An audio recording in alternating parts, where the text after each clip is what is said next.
He signed a $40 million deal today. The biggest decision of his life. And when he lifted the pen from the paper, he felt nothing at all. So he walked out of his own celebration, alone, and sat on a bench in a Chicago park in November. That's where she found him. An old woman. Homeless. Eating cold fries from a paper bag. She looked at him, really looked at him, and asked 3 words that no boardroom, no investor, no ex-wife had ever thought to say out loud. Are you happy? He opened his mouth to answer. And for the first time in 43 years? He couldn't. What happened next on that bench changed everything he thought he had built his life for. Stay with me. The Meridian Tower lobby in downtown Chicago smelled like leather and ambition. Marble floors so polished you could see yourself in them twice. Men and women in tailored suits moved with the kind of purpose that cost something to maintain.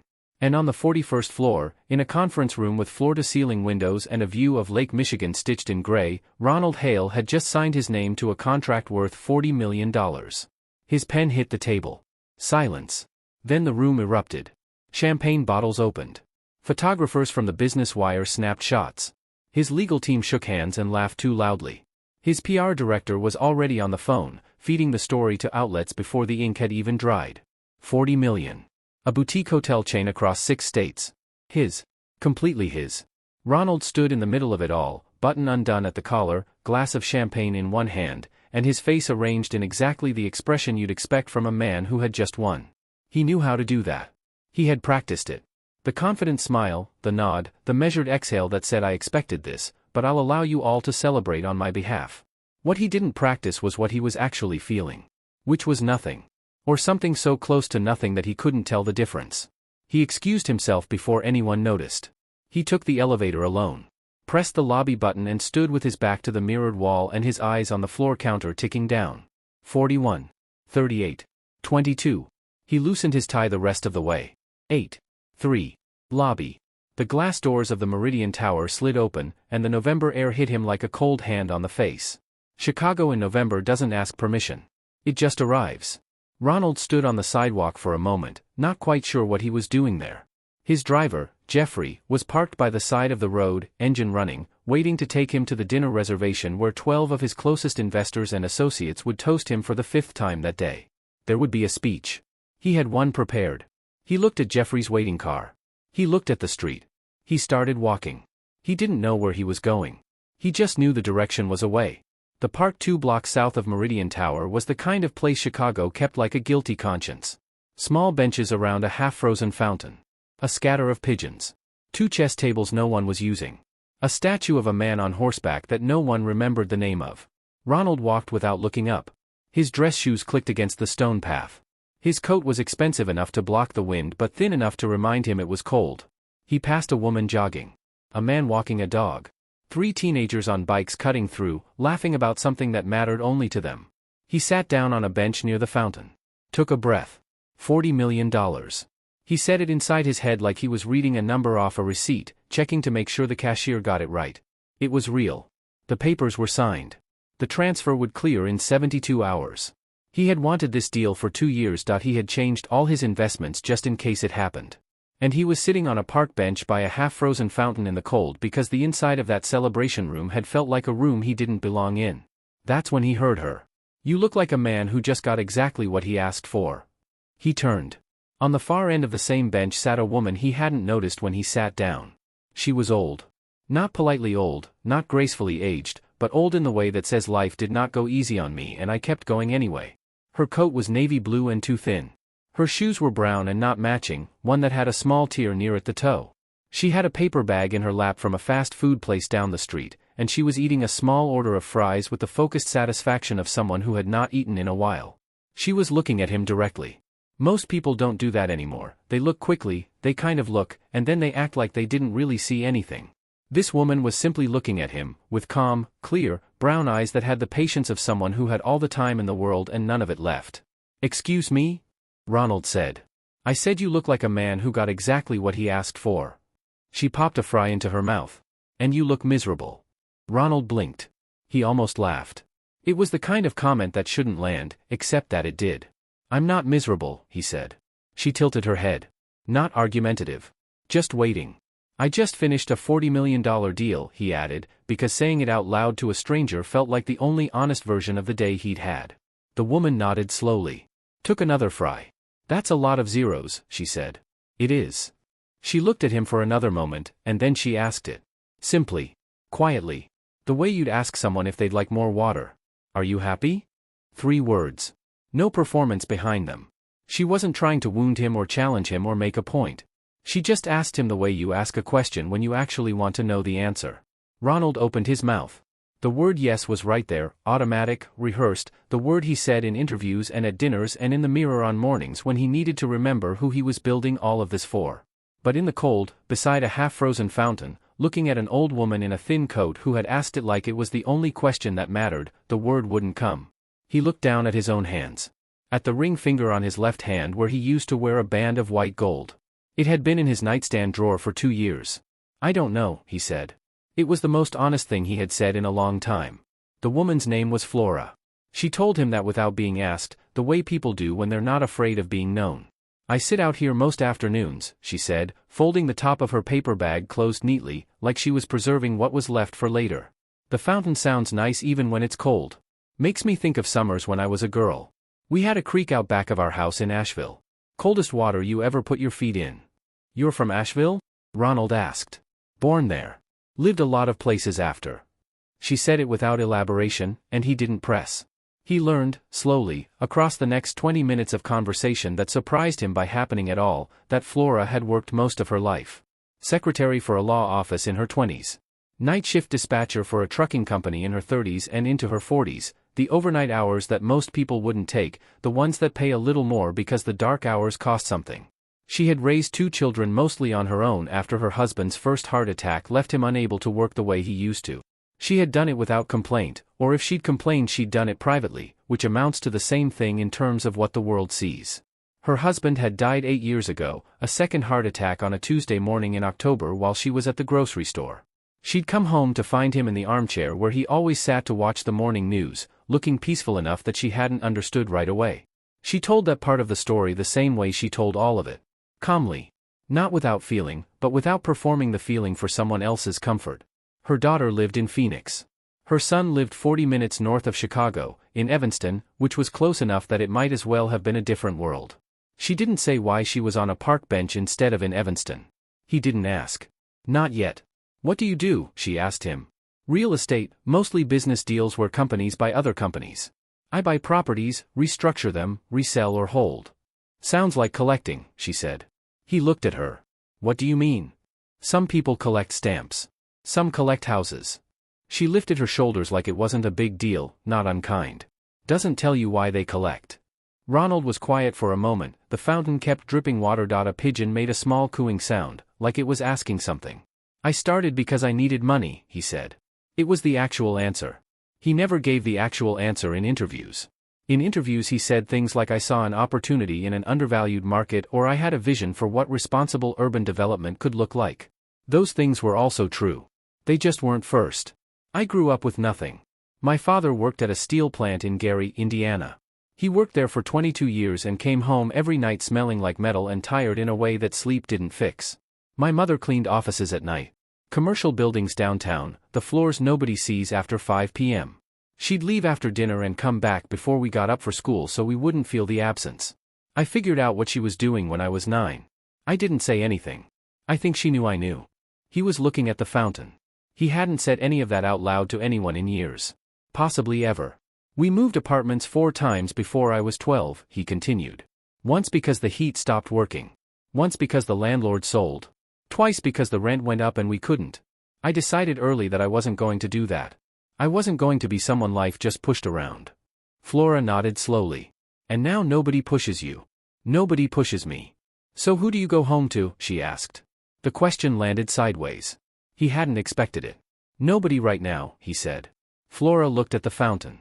A pigeon landed on the frozen edge, looked disappointed by what it found there, and sat there anyway. There's 2 kinds of successful, in my experience, she said slowly. There's successful where you built something and you're in it, the whole of it, people and all.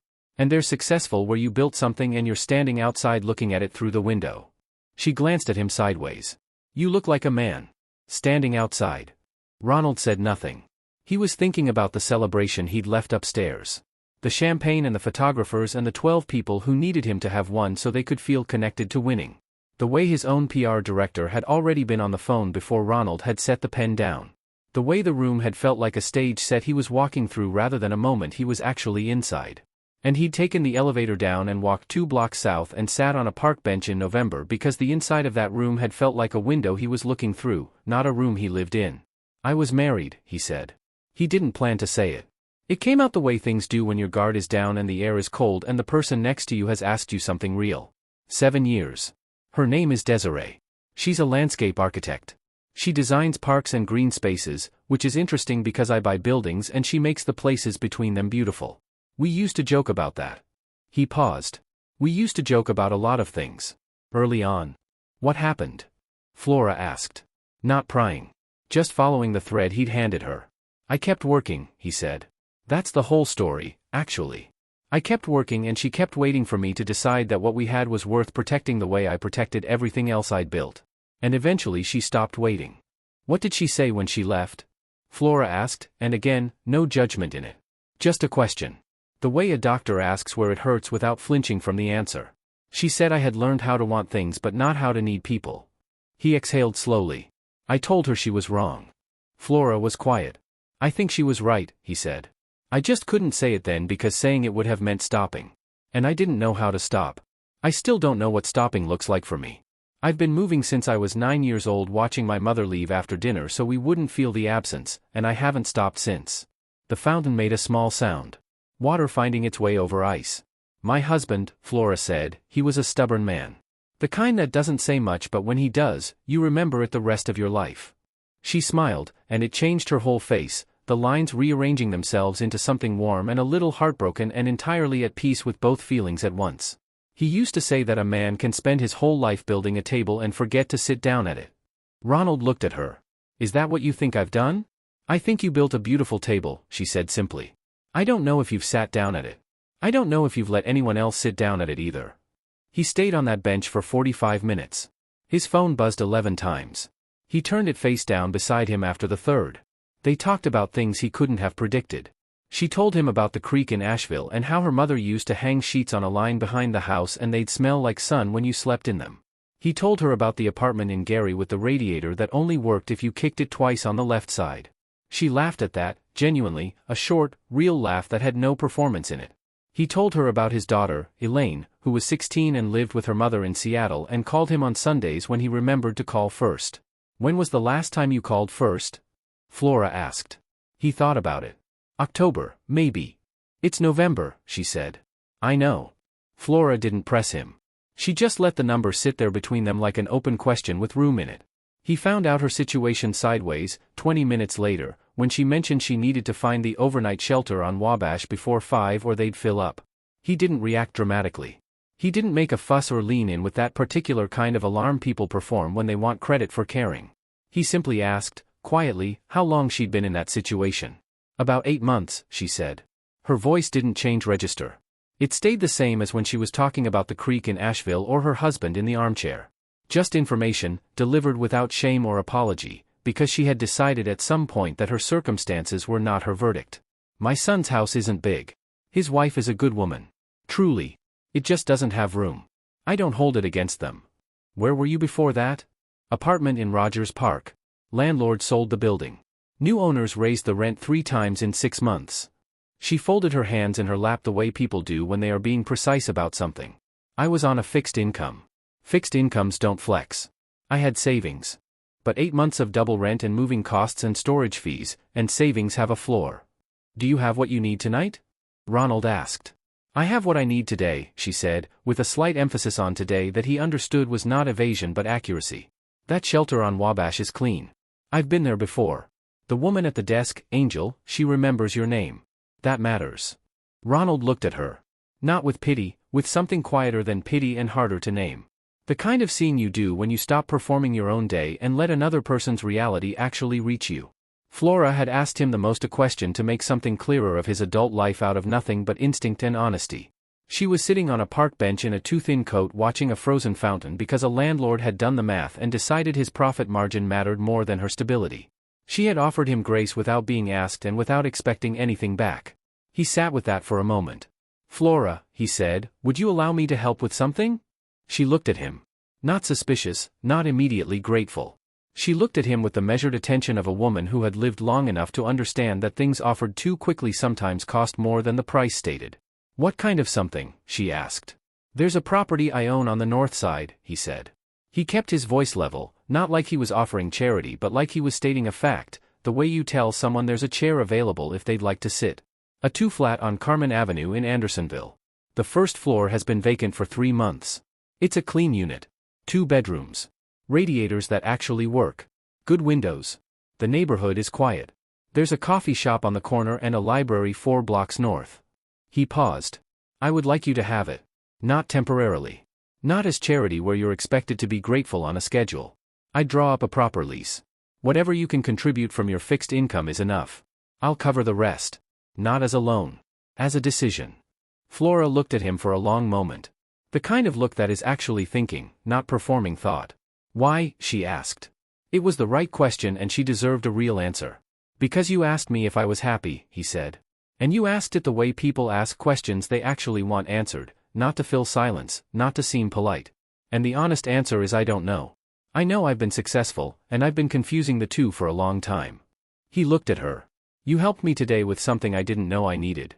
I have an empty apartment on Carmen Avenue and more money than I can use wisely and you need a place to live. Those two things should connect."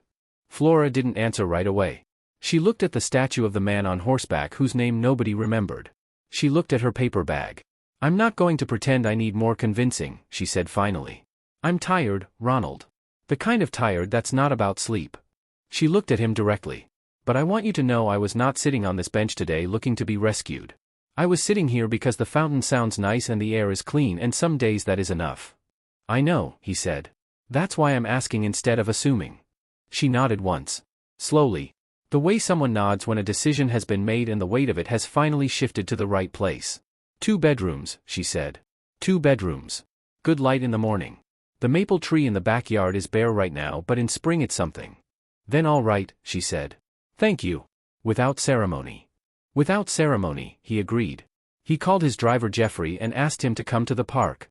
When the car pulled up, Ronald helped Flora to the door. Jeffrey, to his enormous credit, didn't ask a single question. He simply said, "Evening, ma'am," and held the door like he'd been trained to do for anyone. Ronald made 2 calls from the back seat. The first was to his property manager, Ryan, to open the Carmen Avenue unit and have the heat running.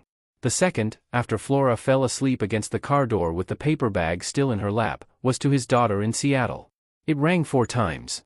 He was about to hang up. "Dad?" Elaine's voice. Surprised. It was a Thursday. Not Sunday. Not her turn. "Hey," he said. His voice came out softer than he planned. "Is everything okay?" "Yeah." He looked out at Chicago moving past the window, the lights of the city doing what city lights do, making everything look like it's happening just for you. "I just signed that big deal today." "The hotel thing?" "Dad, that's huge." "It is." He paused.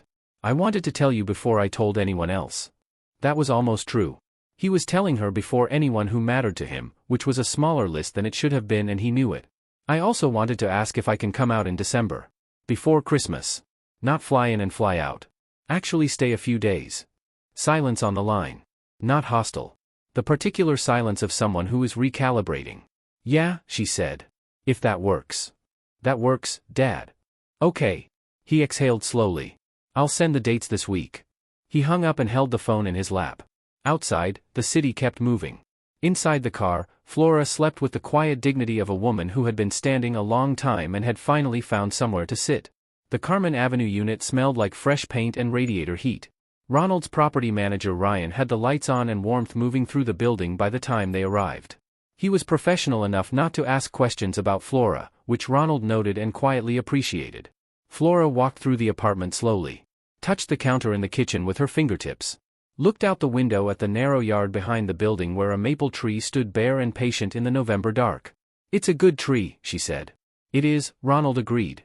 She turned around and looked at him.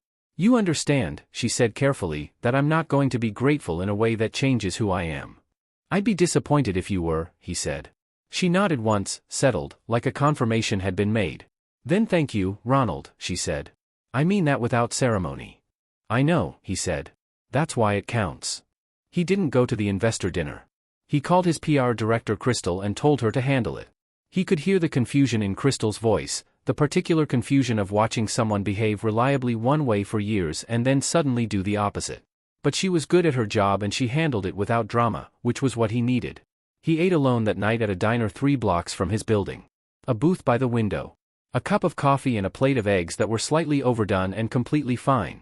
He watched people move through the street outside. A couple arguing quietly about something that looked small and was probably not. 2 teenagers sharing headphones. An old man walking slowly with his hands in his pockets, looking at nothing in particular with the expression of someone who had made his peace. Ronald ate his eggs and thought about what it meant to sit down at a table. Not the $40 million kind. The other kind. The kind with room at it for the people you keep saying you'll make time for when things slow down, not understanding that things don't slow down, that you slow down. When you decide to. He left a $20 for an $8 meal and walked home in the cold. His apartment was quiet the way expensive apartments are always quiet. Designed for solitude. He stood in the kitchen for a moment. Then he opened the nightstand drawer and took out the white gold band and held it in his palm in the way you hold something that meant something, so you can remember what meaning felt like before you got efficient. He set it on the kitchen counter. Not hidden. Just there.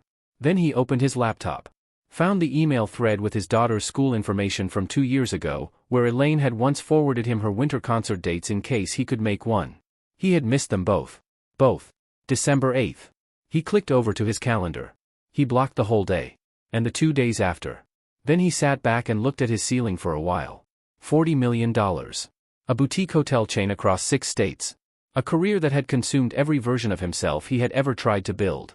And a woman named Flora on a park bench in November who had asked him 3 words that no one in 43 years of his life had ever thought to ask like they meant them.